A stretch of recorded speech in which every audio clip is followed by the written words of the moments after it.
Am I the donkey for tearing a family apart over money?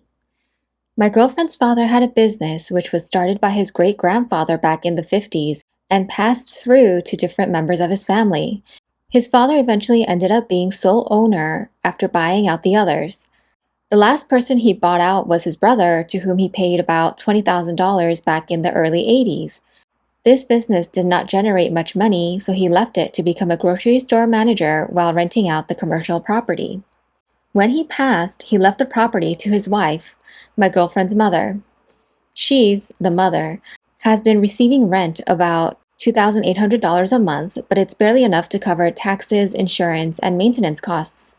In most years, she takes home around $5,000.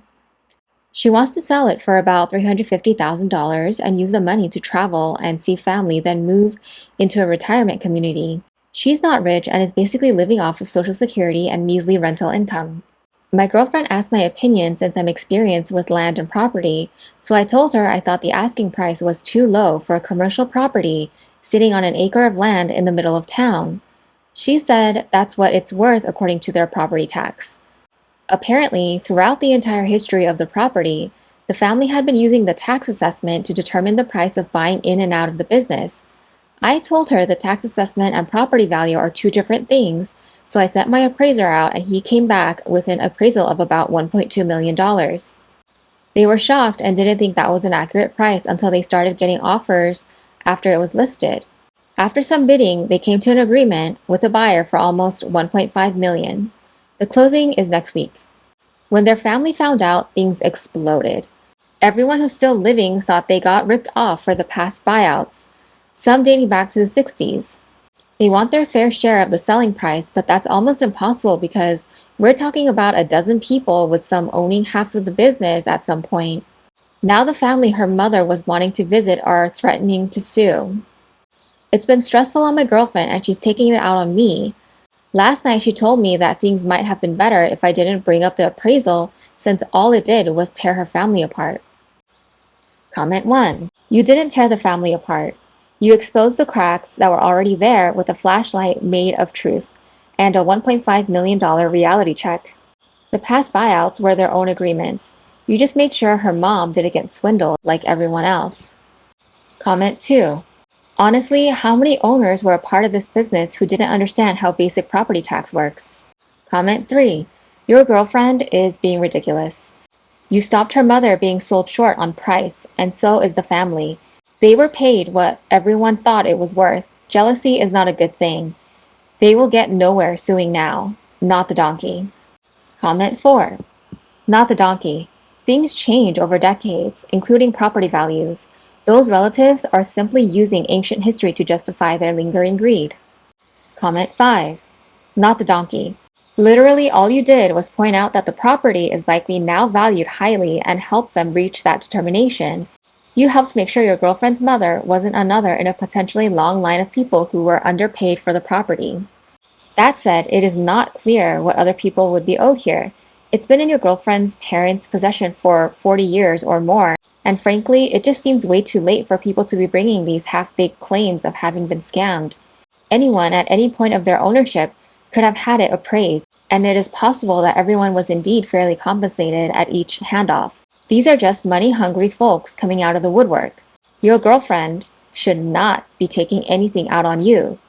They could have chosen to list the property for a lesser amount with or without your involvement. It actually seems pretty poo-poo to me for her to put any blame on you for this. Comment 6. Not the donkey. It would be ridiculous to blame you for anything. All you did was provide factual information. You're not responsible for anyone else's bad behavior as a result of that information. Comment 7. That's how real estate works. She owes them nothing. But she should not have told everyone how much she was getting. That was dumb. Comment 8. Not the donkey. Their lack of business acumen is not your fault. Comment 9. Not the donkey. If they don't want any of the business anymore, they can't just play a take-sees back-sees now that a mistake has been revised. Comment 10. This exact thing happened when my father died. His property was worth way more than the 5 siblings agreed to, but it wasn't worth the fight for a lot of reasons. You are protecting your girlfriend's mom. Sleep easy. Comment 11. Not the donkey. They sold their interest years ago. Story 2. Am I the donkey? I was promised a financial gift from my dad, but he died before I got it. My sisters now say I shouldn't be able to claim it from the estate. I, female 30, recently lost my dad. My sisters and I are due to receive some money from my dad's estate. I brought up with my mom that my younger sister, 27, received a financial gift from my dad last year to help her with the cost of driving lessons and the purchase of a car. I was told at that time that I would get the same amount towards the cost of a car when I bought one. My mom told me to raise this with my sisters as they had both been given financial help from my dad with buying a car and I hadn't, due to not having started learning. I brought this up with them today and asked that I receive this money from the estate. They said that it's not their fault that my dad passed away before I started to learn how to drive, and I don't have any claim to money I was promised. I responded that it was unfair that they both received the money and that I should be paid this out of his estate. They disagreed and said that I couldn't make claims to be owed this, with my older sister, 35, saying that as she learned to drive when she was 17, it was ridiculous to even bring this up. My sister was given a car and driving lessons as a gift when she turned 17. However, 5 years later, when I turned 17, my family was in financial difficulty and couldn't afford to do the same for me, and so I didn't learn. I then went off to university, moved abroad, moved back to the UK living in a big city, and always used public transportation, so driving wasn't a priority. As I get older, I want to learn for when I have kids, hopefully in the next 5 years. This disagreement led to a huge argument, and my older sister storming off and calling me names. This feels quite obvious to me, but they're of a very different opinion and it's causing rifts in our relationship.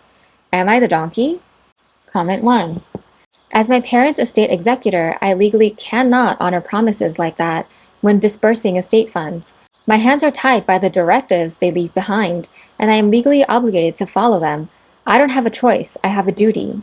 So the only way for me to honor something like this legally would be to give a personal gift out of my share of the estate after it has been disbursed as per the directives, which also means I would incur tax liability for that amount. What you're asking for may not be legally doable except as a personal gift from your sisters, and I don't blame them for not wanting to pay taxes on a large sum only to gift it to you. You had over a decade to do this when your father was alive. You chose not to. Do you even have any proof of this promise, or is this all, yeah, Dad totally promised me a large sum? Because unless this is in writing somewhere, I wouldn't be inclined to honor this either, unless my parent had spoken to me about this promise before they passed. Speak to an attorney, but be prepared to hear that your father's promises died with him legally, that your estate is bound by either the directives left behind by the deceased or local inheritance laws, and that your sisters have a right to refuse to grant you a personal gift simply on your claims that you were promised money. You are the donkey. Comment 2. You are the donkey. You haven't learned how to drive and you are 30. I'm sorry, that ship has sailed.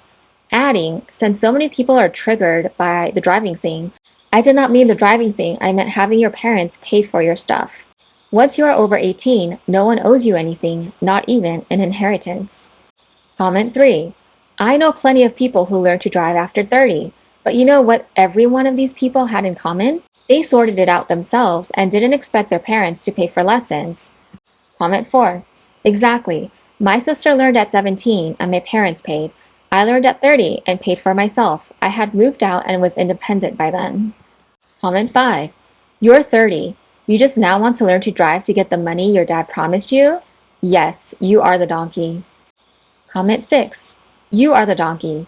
You've had 30 years to learn to drive. Okay, 15. And all of that with your father alive and willing to give you money toward the car and driving instruction costs. You're now bringing this up when it's time to divide the estate? You wasted an opportunity and your sisters are correct to point that out.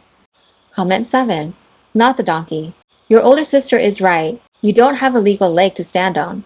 You are right. If your dad made this promise and did it for them, the equitable thing to do would be for you to get the same. From their perspective, it likely looks like you had plenty of time to learn to drive, didn't, and now want a bigger chunk of the estate. And to you, it looks like they got something you didn't. This is tough because everyone is right in their own worldview. At the end of the day, everyone has to weigh how they value the money and their relationships with one another. Comment 8. You are the donkey. You don't even have a license and haven't learned how to drive. Even by your dad's standards, you're not entitled to the money. You literally had over a decade to get your license and you've chosen not to. This is a consequence of your own inaction towards getting a license, and you are absolutely ridiculous to ask for some of that money. Comment 9. Your sisters are correct that, lacking anything in writing, you don't have any additional claim on your dad's estate. People make promises all the time about gifting money and other things, but unless it's specified in a will or similar document, all that goes out the window when the person dies. That's just the way it goes. Also, you're a grown adult at 30. Get over this. There is no cosmic law that dictates that all children be treated equally in all things. You are the donkey. Comment 10. You are the donkey. Funny that this became so important to you after about 13 years before an estate split. Comment 11. So are you getting your driver's license now, or are you just looking for the money equivalent to that? Comment 12. Why can't you just use the money you are already getting, not the donkey? Thank you so much for tuning in, and I will see you next time. Bye!